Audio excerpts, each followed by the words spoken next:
China has officially refused U.S. demands, and this decision has pushed the long-running trade war into what many analysts are calling a critical new phase.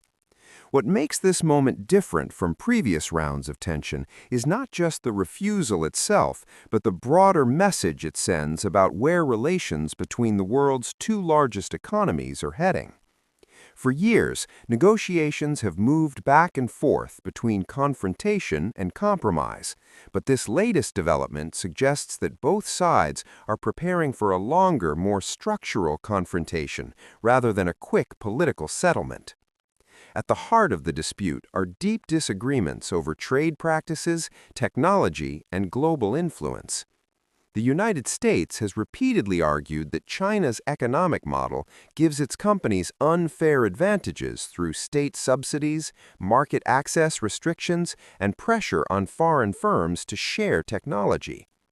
Washington has framed its demands as necessary to protect American jobs, innovation, and national security.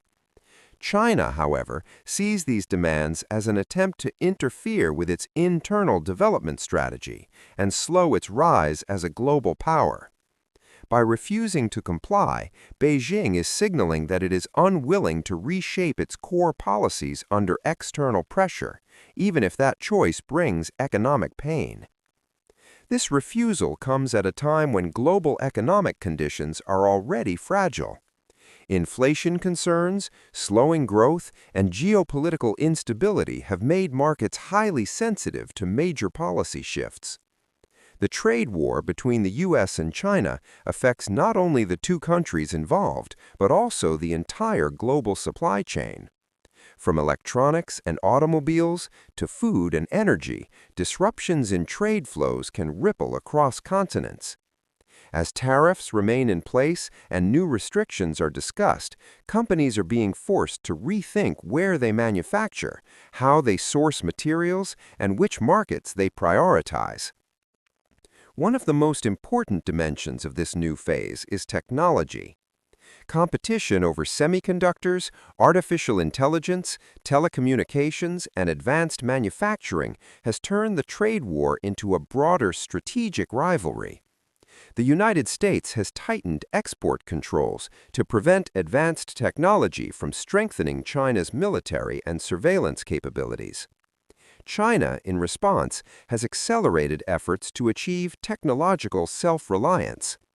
This technological decoupling could lead to a divided global system with separate standards, supply chains, and innovation ecosystems, fundamentally altering how globalization has worked for decades. Politically, the refusal also reflects domestic pressures on both sides. In the United States, skepticism toward China has become one of the few issues with broad bipartisan agreement. Any administration seen as soft on China risks political backlash. In China, national pride and the legitimacy of the leadership are closely tied to resisting foreign pressure. Accepting U.S. demands could be portrayed internally as weakness, something Beijing is keen to avoid. As a result, leaders in both countries are constrained by domestic audiences that reward toughness and punish compromise. The global response to this escalation is cautious but concerned. Allies of the United States are watching closely, balancing their security relationships with Washington against their economic ties with Beijing. Many countries are trying to avoid being forced to choose sides, instead seeking to diversify trade and maintain flexibility. For developing economies, the uncertainty created by the trade war complicates long-term planning and investment decisions, increasing the risk of slower growth. Financial markets have learned to react quickly to headlines about the U.S.-China relationship, but beneath the short-term volatility lies a deeper shift. Investors are increasingly focused on long-term structural changes rather than temporary negotiations. If the refusal marks a move toward prolonged confrontation, capital may continue to flow toward regions seen as more stable or less exposed to great power rivalry. At the same time, both the U.S. and China risk long-term costs if economic separation reduces efficiency, innovation, and global growth. This critical new phase is therefore less about a single announcement and more about a turning point in expectations. The idea that trade tensions could be resolved through a comprehensive deal is fading, replaced by the assumption that rivalry will persist. Cooperation may still occur in limited areas, such as climate change or global health, but economic relations are increasingly shaped by mistrust and strategic calculation rather than mutual benefit. Ultimately, China's refusal of U.S. demands highlights a broader transformation in the international system.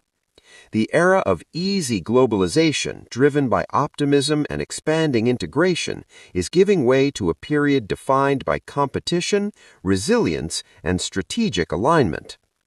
How governments, businesses, and societies adapt to this reality will determine whether this new phase leads to managed competition or deeper fragmentation. What is clear is that the consequences of this decision will be felt far beyond trade statistics, shaping global politics and economics for years to come.